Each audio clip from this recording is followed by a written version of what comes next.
Barbara Reed got the call last Wednesday morning. The caller ID read the Federal Reserve. A man identifying himself as a Federal Reserve officer. They really knew quite a bit about me. Told a 71-year-old disabled retiree her identity had been stolen and used in a crime spree. Laundering money and counterfeiting money to Colombia and drug trafficking. I feel like I'm just at rock bottom.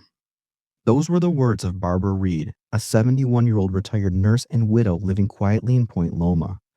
After decades spent caring for others, Barbara never imagined she would one day be sitting alone, staring at an empty bank account, wondering how everything she worked for her whole life could just up and disappear in a matter of hours. Barbara isn't reckless. She isn't naive. She spent her life in hospitals navigating pressure, emergencies, and difficult decisions. She raised a family, buried her husband, and learned how to survive loss with dignity. Like many retirees, she lived modestly and carefully, relying on savings built slowly over a lifetime of work. And that's exactly why she was targeted. It didn't start with flashing red flags or broken English. It started with a phone call that looked official. The caller ID read Federal Reserve. Barbara answered. The voice on the other end was calm, professional, and confident. The man introduced himself as a representative calling about suspicious activity connected to her identity. He spoke clearly. He used official language. He referenced agencies, procedures, and case numbers. He didn't rush her. He didn't shout. A man identifying himself as a Federal Reserve officer. They really knew quite a bit about me. Told a 71-year-old disabled retiree her identity had been stolen and used in a crime spree. He told Barbara that her personal information had been stolen and used in a large-scale criminal operation involving counterfeit documents and drug trafficking tied to Colombia. According to him, the case was already active. Law enforcement was involved. Her name was connected, whether she liked it or not. Barbara froze.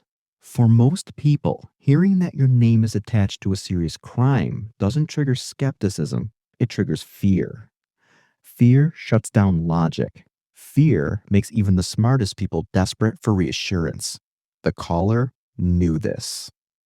He told her she was not necessarily guilty, but that she was at risk. He said authorities were monitoring the situation and that mistakes in handling it could lead to immediate arrest.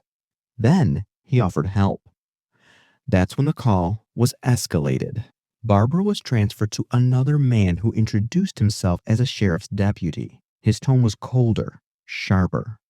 He told her she was under active surveillance, that her phone line was being monitored, that any attempt to contact friends, family, or her bank outside of instructions could be interpreted as obstruction. This was the bad cop. The two voices worked together seamlessly. One reassured her, the other frightened her.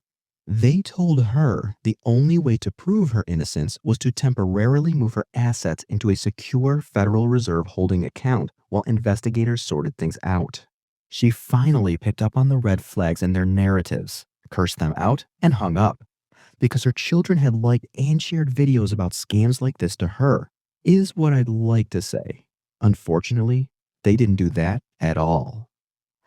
The scammers were on the offensive. They told her this was confidential, urgent, time-sensitive, and forcefully coerced her into staying on the line with them. They just scared me so much with that people were watching me, that my phone was tapped, that they were going to arrest me and throw me in jail. But the man claiming to be with the Federal Reserve wanted to help her, wanted to protect her assets from the identity thief until the investigation wrapped up. Scared me so much, I just thought, well, I guess they're really trying to protect me. For the next 48 hours, Barbara barely slept. The phone stayed with her. If she paused, they filled the silence. If she hesitated, they reminded her of arrest warrants, surveillance, and criminal charges she couldn't possibly understand or verify. She wasn't given time to think. She wasn't allowed to call her children. She wasn't allowed to talk to her bank about what was really happening. Instead, they guided her step by step. They instructed her to go to her bank and withdraw her savings in cash. When the teller asked questions, the scammers had already prepared her. They told her exactly what to say. It's for home renovations. It's for a personal matter. It's my money, And technically, it was. Once she had the cash, they sent her to a Bitcoin ATM. In the next 2 days, the retired nurse and widow went back and forth between her banks and Bitcoin ATMs, withdrawing $38,300, every penny of her life savings, and depositing it into a Bitcoin account she believed was a Federal Reserve holding account. Barbara had never used cryptocurrency before. She didn't understand how it worked. She didn't need to. They told her it was the only secure way to protect her funds from criminal seizure. They stayed on the line while she fed the machine, one transaction after another. By the time she finished, every cent of her life savings was gone. $38,300. Money meant for rent, medical care, and stability in her final years. But apparently, that wasn't enough for these greedy villains. Seeing how helpless and agreeable the sweet lady was, they pressed her again. Told her there were fees. Told her there were final verification steps. They convinced her to buy gift cards. Another $2,000. She read the codes aloud to them, and the moment the last code was spoken, the line went dead. No follow-up, no confirmation, no Federal Reserve account, no sheriff, nothing. I just feel like I'm just at rock bottom. She knew she'd been scammed. Reed, who lives on a fixed income, now facing an uncertain future. I have no savings. I have nothing. Reed now sharing her story to help others avoid the pain she's feeling. I just don't feel I would get caught in something like that, and I definitely did. Barbara sat alone, holding her phone, waiting for it to ring again. It never did. This was the moment reality set in. The moment fear turned into shame, confusion, disbelief. Barbara is a nurse. She's intelligent. She's capable. She never believed she could fall for something like this. I just don't feel I would get caught in something like that, and I definitely did. But these scams aren't about intelligence. They're about fear. They redesigned the overwhelm to isolate, to create artificial urgency so intense that victims feel they have no safe choices left. Scammers don't break into accounts. They convince people to hand everything over willingly, believing they're protecting themselves, and they've even taken extra steps to find their target audience, the elderly. They know they have accumulated savings, they own homes, and have good credit. They are prime targets. And since the elderly are mostly trusting, polite, and socially isolated, for these scammers, it's like taking candy from a baby.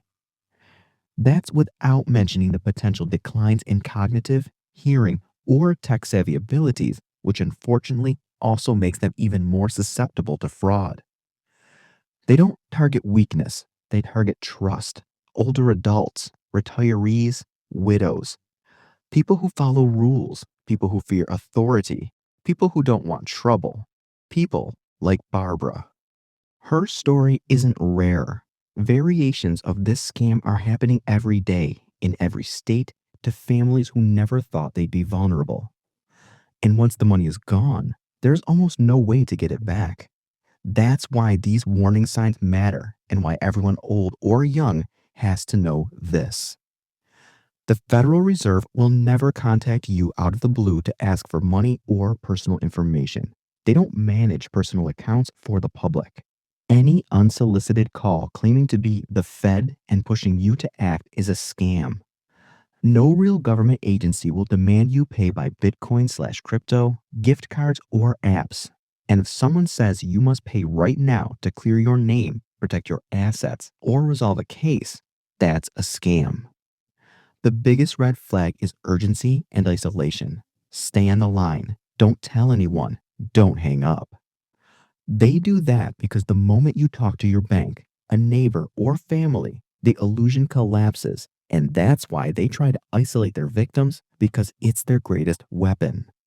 Reed did file a police report, but due to the blockchain technology, the Bitcoin deposits were completely untraceable. Her family would eventually set up a GoFundMe account in her name to help recover from the crisis. She only managed to get 47% of her goal till this moment. Barbara lost more than money. She lost peace. She lost trust. She lost the sense of safety she spent a lifetime building. Her story isn't meant to shame. It's meant to warn, because the next call might not go to someone else. It might go to your mother, your father, your aunt, your neighbor. And knowing these signs ahead of time can make the difference between hanging up and losing everything.